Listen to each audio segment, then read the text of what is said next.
জনরব media, জনতার কথা বলে। নমস্কার, জনরব মিডিয়া থেকে শুক্লা গাঙ্গুলি।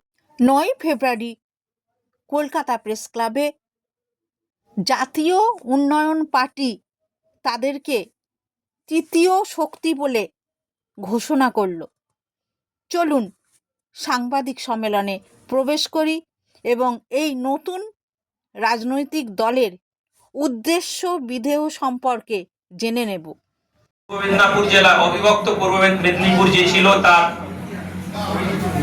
জাতীয় সরকার তৈরি করা হয়েছিল। স্বাধীনতা সংগ্রামী মেদিনীপুরের যাদের প্রেরণায় জাতীয় সরকার গঠিত হয়েছিল এবং এই জাতীয় সরকার ইংরেজদের বিরুদ্ধে একটি প্রতিবাদের প্রতীক ছিল।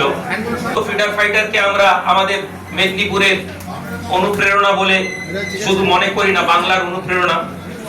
এবং অবিভক্ত মেদিনীপুরকে যদি আমরা ইতিহাস দেখি, মাতঙ্গিনী হাজরা, ক্ষুদিরাম বাসুর মতন, বিদ্যাসাগরের মতন মহামানবকে পূর্ব মেদিনীপুর জেলা অবিভক্ত মেদিনীপুর জেলা বাংলাকে উপহার দিয়েছে। সুতরাং বাংলার মধ্যে মেদিনীপুরের মাটিতে আপনি সংগ্রামী মনোভাব পাবেন না, এটা হতে পারে না। সেই ইংরেজ পিরিয়ডের ধারাকে আরম্ভ করে পরবর্তীকালে পরিবর্তন, আমাদের মুখ্যমন্ত্রী যে ডাক দিয়েছিলেন, সেই পরিবর্তনের যে অগ্নিশিখা জ্বলে উঠেছিল নন্দীগ্রামে, তা আজকে বাংলার মানুষ হয়তো অনেকেই ভুলে গিয়েছেন, কিন্তু মেদিনীপুরের মানুষ তা ভুলেনি।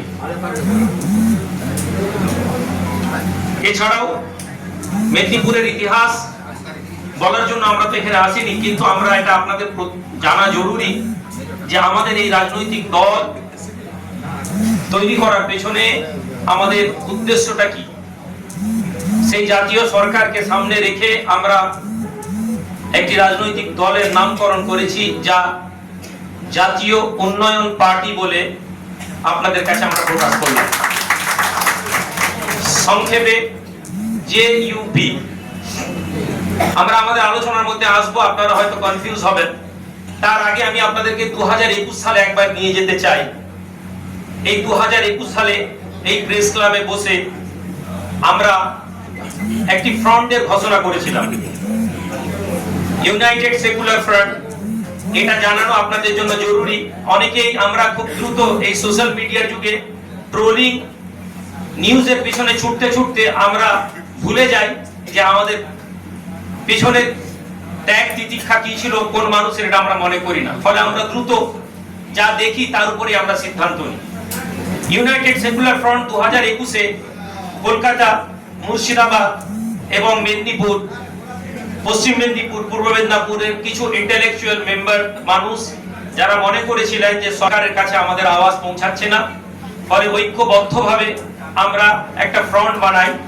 যে ফ্রন্ট গঠন করা হয়েছিল প্রায় 13-14টি দল, এবং এই 13-14টি পলিটিক্যাল, নন পলিটিক্যাল মানুষদেরকে নিয়ে আমরা এই প্রেস ক্লাবে ঘোষণা করেছিলাম, এবং যার ডকুমেন্টস আমাদের কাছে আছে। এবং যদি আপনাদের কোনো মিডিয়া বন্ধুর প্রয়োজন হয়, আমাদের যারা সহযোগীরা এসেছেন, আপনারা তাদের কাছ থেকে সেই মিডিয়ার পুরো বক্তব্যটা পেয়ে যাবেন, অথবা আমরা পরবর্তীকালে আমাদের পেজেও এটা আপলোড করে দেব, যাতে আনুষ্ঠানিকভাবে ঘোষণা হলো।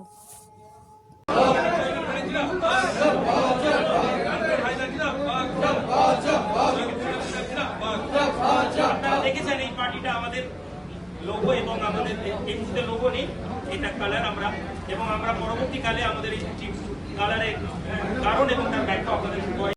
চলুন প্রশ্ন উত্তর পর্বে নতুন দল, তাদের সদস্যরা কি জানালেন। আমাদের প্লিজ, পশ্চিমবঙ্গ উন্নয়নের জোয়ারে ভাসছে, সেই পরিপ্রেক্ষিতে আপনাদের দল কোন উন্নয়নের দিশা দেখাবে? Thank you. এখন আমার প্রশ্ন হচ্ছে, উন্নয়নটা আমরা দেখছি কিসের দৃষ্টিভঙ্গি দিয়ে, সেটা খুব জরুরি। একজন মানুষের কাছে 500 টাকা পেয়ে গেলে তার কাছে মনে হচ্ছে এটা উন্নয়ন।